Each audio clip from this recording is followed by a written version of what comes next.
तो आज हम लोग जो क्वेश्चन लेके आए हैं वो भी चेंज ऑफ ऑर्डर का है। तो ये सेकंड क्वेश्चन है चेंज ऑफ ऑर्डर का।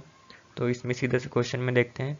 तो जैसे कि पिछले वीडियो में देखे थे, चेंज ऑफ ऑर्डर करने के लिए हम लोग को सबसे पहले जो ओरिजिनल लिमिट है उसको लिखना पड़ता है। ओरिजिनल लिमिट कैसे लिखेंगे? यहाँ पर जैसे कि दिया हुआ है, ये हम लोग एक लिमिट देखते हैं। ये कहाँ से x से लेके इन्फिनिटी तक जा रहा है, ठीक है। ये x से लेके इन्फिनिटी तक जा रहा है। अब क्योंकि यहाँ पर x का टर्म है, मतलब ये y की लिमिट होगी। अगर ये y की लिमिट है तो कैसे लिखाएगा? y इक्वल टू एक्स से y इक्वल टू इन्फिनिटी तक, ठीक है ना। अगर यहाँ पर जैसे कि फिर से बता रहा हूँ, x का टर्म है मतलब ये y की लिमिट है, तो लिखाएगा y इक्वल टू एक्स से y इक्वल टू इन्फिनिटी तक, जो कि यहाँ पर लिखे हैं y इक्वल टू एक्स से y इक्वल टू इन्फिनिटी तक। अब बचा क्या अगला? ये वाला टर्म, जीरो से इन्फिनिटी। अगर ये पहला लिमिट अगर हम लोग का y का था, तो ये लिमिट किसका होगा? x का होगा। तो ये हो जाएगा x इक्वल टू जीरो से x इक्वल टू इन्फिनिटी तक, ठीक है। अब ये लिमिट लिखने के बाद हम लोग को ग्राफ बनाना पड़ता है। ग्राफ मतलब अब इधर आ जाते हैं ये वाले पोर्शन पे, ठीक है। अब यहाँ पर पहला लाइन जितने जो ग्राफ है हम लोग ये चार इक्वेशन से बनाते हैं, चार जो दिया हुआ है यहाँ पर। पहला इक्वेशन क्या है? y equal to x. Y equal to x कौन सी लाइन रहती है? ऐसी लाइन रहती है, तो ये एक लाइन बना लिए। फिर y equal to infinity, y equal to infinity कौन सी? ये वाली लाइन रहती है, ठीक है। और फिर क्या? x equal to zero, x equal to zero रहती है आपकी, ये वाली लाइन रहती है, ठीक है। ये इधर जो मार्क कर रहा हूँ। और x इक्वल टू इन्फिनिटी कौन सी रहती है? ये वाली लाइन रहती है, ठीक है।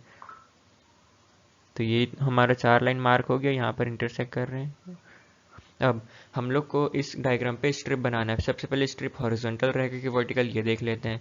तो यहाँ पर देखिए, क्योंकि यहाँ पर ये यहाँ फर्स्ट लिमिट में x का टर्म है, मतलब किसकी लिमिट है? y की लिमिट। जिसकी लिमिट रहती है स्ट्रिप उसी के पैरेलल रहेगा। यहाँ पर किसकी लिमिट है? y की लिमिट, तो स्ट्रिप रहेगा y के पैरेलल। तो जो भी स्ट्रिप हम लोग लेंगे वो y के पैरेलल रहेगा।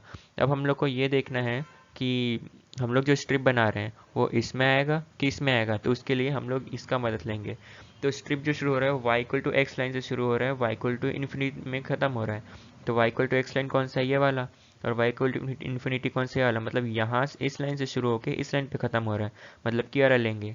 क्योंकि यहाँ पर अगर स्ट्रिप हॉरिजॉन्टल वर्टिकल स्ट्रिप लेते हैं पैरेलल y के पैरेलल, तो इस लाइन से शुरू होगा इस लाइन पे ख़त्म होगा, तो इस इक्वेशन को सेटिस्फाई कर रहा है।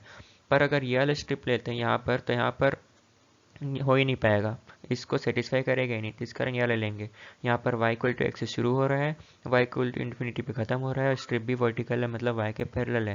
तो ये आपका ओरिजिनल स्ट्रिप हो गया। अब इसके बाद जो आपको है नेक्स्ट स्ट्रिप बनाना है, न्यू स्ट्रिप हम लोग को मार्क करना है, वो आपका ओरिजिनल स्ट्रिप के जस्ट उल्टा रहता है। अगर ओरिजिनल स्ट्रिप y के पैरेलल है तो नया स्ट्रिप आपका रहेगा x के पैरेलल। तो यहाँ पर हम लोग x के पैरेलल एक स्ट्रिप बना लेंगे। ये रहा आपका, ये जैसे दिख रहा है यहाँ पर x के पैरेलल जो बनाए हुए हैं ये वाला। अब हम लोग को जो नए जो लिमिट बनाने हैं, नया स्ट्रिप का जो नया लिमिट है वो इसी के अकॉर्डिंग करेंगे। तो इसके अकॉर्डिंग अगर हम लोग देखें तो ये स्ट्रिप कहाँ से शुरू हो रहा है? x इक्वल टू ज़ीरो से, और ख़त्म कहाँ हो रहा है? यहाँ पर x इक्वल टू वाई पे। हम लोग यहाँ पर कुछ भी नहीं लिख, क्योंकि ये इस लाइन पे ख़त्म हो रहा है। इस लाइन पे सब पॉइंट का अलग अलग वैल्यू है, तो सिंपल इस लाइन का इक्वेशन लेंगे हम लोग, ठीक है। इस लाइन के इक्वेशन क्या है? x equal to y. तो limit x equal to zero से शुरू हो रहा है और x इक्वल टू वाई पे ख़त्म हो रहा है। तो x इक्वल टू ज़ीरो लिखे यहाँ पर, और यहाँ पर लिखे x इक्वल टू वाई। और सिमिलरली अब y के लिए देखेंगे, तो ये स्ट्रिप इस क्वाड्रेंट में है, ये स्ट्रिप इस क्वाड्रेंट में, ठीक है। तो y की लिमिट यहाँ से लेके यहाँ तक जाएगा, ठीक है। तो ये यहाँ पर क्या है? y इक्वल टू ज़ीरो है ये तो। और यहाँ पर क्या है? ये कौन सी line? y equal to infinity. तो y इक्वल टू ज़ीरो से y इक्वल टू इन्फिनिटी तक जाएगा। ये आपकी दो लिमिट हो गई। अब इस लिमिट को हम लोग को रखना है। तो बाहर तरफ हम लोग कौन सा रखते हैं? जिसमें दोनों टर्म कांस्टेंट हो। कांस्टेंट किस में? यहाँ पर y इक्वल टू ज़ीरो भी कांस्टेंट है और y इक्वल टू इन्फिनिटी भी कांस्टेंट है। तो हम लोग बाहर रखेंगे ज़ीरो से इन्फिनिटी, जैसे कि यहाँ पर। और अंदर क्या रखेंगे? जो बचा है उसको अंदर रख देंगे, ज़ीरो से y अंदर रख देंगे। उसका जो फंक्शन है उसको ऐसे लेंगे, e की power minus i by y. और यहाँ पर जो लिखा है डी वाई डी एक्स, उसको पहले आप वैसे के वैसे लिख दो, डी वाई डी एक्स। अब देखने की सेटिस्फाई कर रहा है कि नहीं डी वाई डी एक्स इसको। तो अंदर वाला लिमिट देखना है, अंदर वाला मतलब ये वाला लिमिट देखना है हम लोग को, ठीक है। यहाँ पर जीरो से y है, y का टर्म आ गया, मतलब लिमिट किसकी है? x की लिमिट है। मतलब यहाँ पर क्या होना चाहिए? dx होना चाहिए पहले। तो यहाँ पर जैसे कि फिर से बता रहा हूँ, यहाँ पर आपका y का टर्म है, मतलब ये x की लिमिट है, तो यहाँ पर dx पहले आना चाहिए। तो हम लोग जस्ट इंटरचेंज कर देंगे, ये पूरा का पूरा वैसे ही रहेगा, बस ये जो है अपना पोजीशन इंटरचेंज कर लेगा, dx dy हो जाएगा। अब dx dy करने के बाद आपको सिंपली इसको जस्ट सॉल्व करना है। तो सबसे पहला इंटीग्रल अगर हम लोग ये वाला सॉल्व करेंगे, ये वाला सॉल्व करते हैं अगर हम लोग,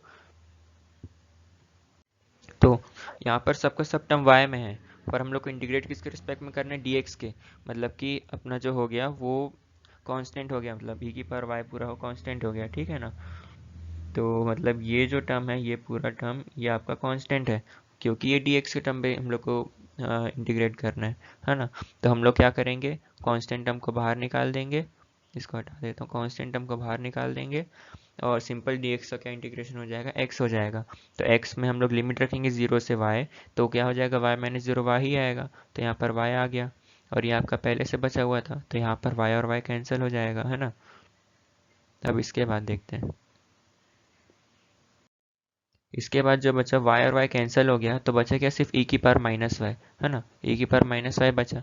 अब e की पावर माइनस वाई को dy के टर्म पे इंटीग्रेट करेंगे तो क्या होगा, e की पावर माइनस वाई का e की पावर माइनस वाई होगा, और जो y के साथ मल्टीप्लाई हो रहा है -1 वो डिवाइड हो जाएगा, मतलब -1 डिवाइड हो गया, तो माइनस हम लोग बाहर निकाल लेंगे। e की पावर माइनस वाई में हम लोग लिमिट रखेंगे 0 से इन्फिनिटी, अब हो जाएगा माइनस ऑफ e की power minus infinity minus e की पावर 0। e की पावर माइनस इन्फिनिटी क्या लिख सकते हैं, 1/e की पावर इन्फिनिटी, है ना। और ये की पावर माइनस 0 तो वैसे ही रहेगा, पॉजिटिव है तो। अब ई की पावर इन्फिनिटी क्या होगा, ई कुछ टर्म में 2 पॉइंट समथिंग वैल्यू रहती है ई की, उसकी पावर इन्फिनिटी मतलब इन्फिनिटी ही हो गया, कोई बड़ा वैल्यू, मतलब 1/इन्फिनिटी क्या हो गया, 0। तो आपका ये जो टर्म रहेगा ये पूरा 0 हो गया, बचा क्या, माइनस ई की पावर 0। किसी की पावर 0 1 होती है, मतलब -1 हो गया, माइनस ऑफ -1 1, तो आंसर आ गया आपका 1। तो ऐसे करेंगे सॉल्व। तो ये था आपका second question change of order का। अगले क्वेश्चन में मिलते हैं हम, बाय।